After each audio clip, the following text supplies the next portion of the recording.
A veil of darkness and despair has shrouded London. The natural order of things is shifting. The great old ones emerge from the never-lifting mist, bent on taking over the feeble minds of humans, and each has its own purpose, a malevolent goal to fulfill. Rejoice as London descends into madness and reshape it in your own ghastly image. Nanty Narking Rise of Cthulhu is a new game, a new expansion to a beloved game with a dynamic gameplay, which is allowing to play for 2 to 4 players and helps you become a great old one of myths. You summon lesser gods and entities to do your bidding, help you achieve your secret goal, and battle other powerful great old ones, equally as hell-bent on total domination and of course destruction. This expansion introduces new components, including elder ones with giant miniatures, fantastic amazing giant miniatures, a slew of new mechanics, and you'll be able to take on personalities with different abilities. Insanity, for example, to ramp up the madness level, and summon to beckon lesser entities to join you into your evil plans. The elder one that you're playing is going to have a unique special agent ability with a very powerful effect. It's difficult to eliminate, that means assassination doesn't work as easily, and of course now it's easier and more fun gameplay, which also brings us into the beloved theme of Lovecraft and Cthulhu itself. So, the game is played with 2 to 4 players with a new expansion. Still, it takes only 60 minutes, its age is 14 and up, and it falls under the category of bluffing games with deduction, with miniatures, fantastic miniatures. It has area majority, dice rolling, various events, hand management, hidden roles, fantastic hidden roles with different agendas to pursue, and of course a lot of isometric information and a lot of take that. So, it's a really interesting game with a lot of excellent gameplay, and now with its new expansion it brings even more further things to make you go back into Nanty Narking with a whole new perspective and a lot of fun.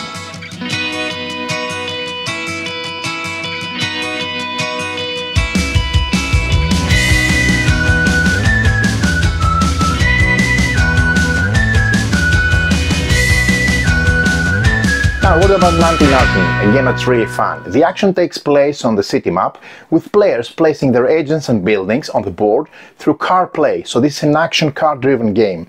Every card is unique.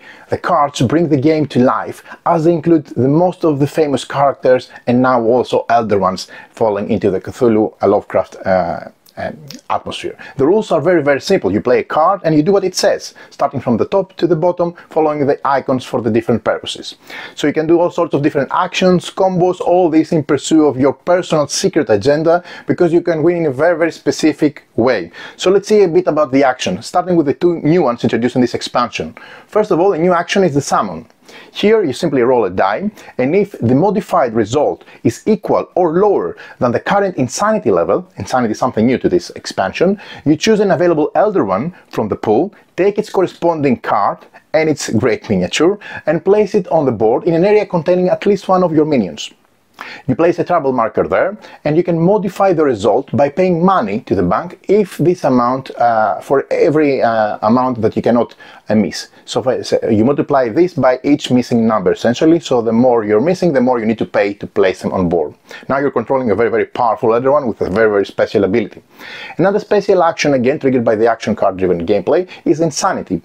The only mandatory action this you definitely need to do, it's not optional, you cannot skip it. You advance on the Insanity marker on the Doomsday track by 1, and then the marker is placed, if the marker is placed in a box with a grenadier, then you roll a die and you immediately place it on a grenadier, the grenadier in a corresponding area, resulting in the removal of a troublemaker like we did in the previous core game. Now if the marker is placed in a box with a bird symbol, you draw the top card from the random event deck and apply its effect.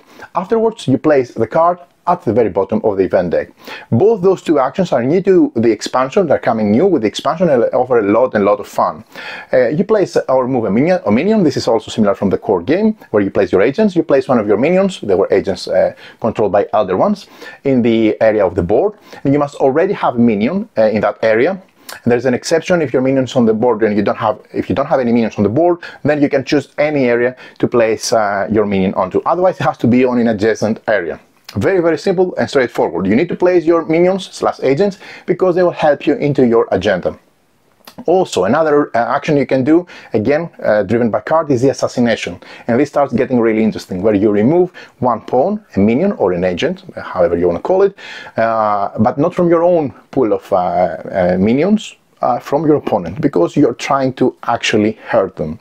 This is also removes the trouble marker from the area, and you can also neutralize an Elder One by this action. So theoretically you can assassinate an Elder One, but for each played skull that you have, this results in one hit. The difference now is that the Elder Ones have a lot much more, let's say, life. It's not just one hit to get them out, so it's much more tough to get them, and you need to be more methodical and strategize about it, but you can definitely assassinate them and then help your own agenda.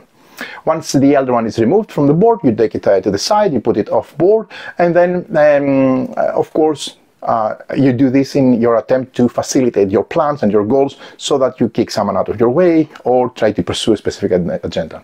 They may be summoned again later, so they're not out of the play completely, but the person who was controlling them, they are not having them on board at the moment. Another action you can do is very simple: to take money. You take the amount of money shown on the gold circle from the bank. This is a way to gather resources because you need money for different things in the game. Also, some personalities may pursue specific amount of money, like in the core game, so this is one of the actions.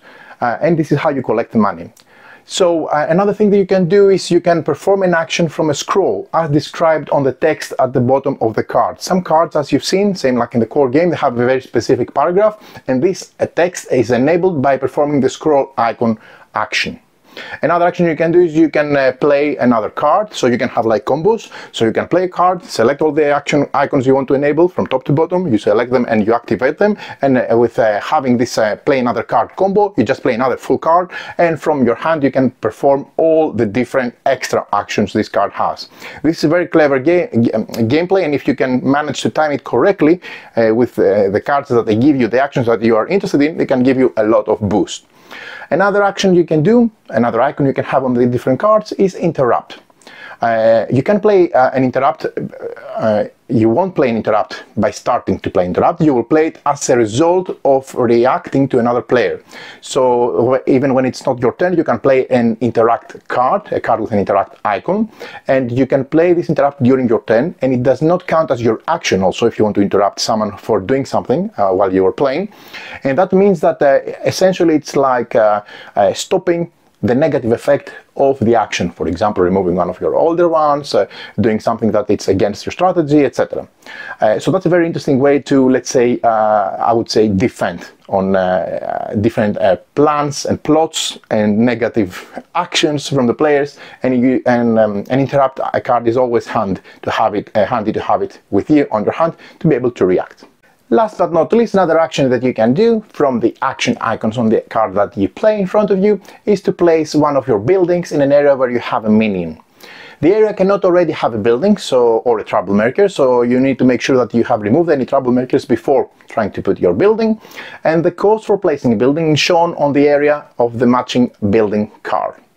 You can pay this cost to the bank, and then you take the matching building card. You have it in front of you, and essentially gives you a very nice ability that you can use throughout the course of the game as long as you have this building under your possession, let's say. So if for any reason your building is removed, destroyed, which is much more difficult to be destroyed than assassinating agents, but still it can be removed, then you must return the building card to the side next to the main board. If you already have 6 buildings on the board, then you cannot, of course, build on the same location, but you can pick one of the 6 miniatures of the buildings, move it to another area, and then take that building respectively.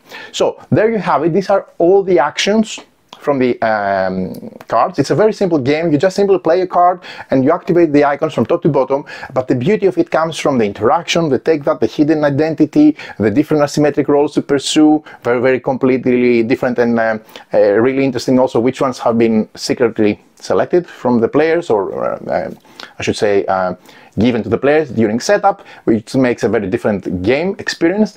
But now with the new expansion, and this the summon action, for example, and the insanity are the 2 really interesting actions that they bring a lot of interesting gameplay ideas. So for example, the Elder One, besides it's a fantastic, beautiful miniatures, I mean, you've seen these miniatures, they look gorgeous, they're amazing. If you're into Cthulhu, Lovecraft mythos, you will love them. But from gameplay perspective, they bring a lot of value because they're like a super difficult agent, so they cannot, your opponents cannot get rid of him, the elder one, the great one, so easily, like they would do with a simple agent of yours.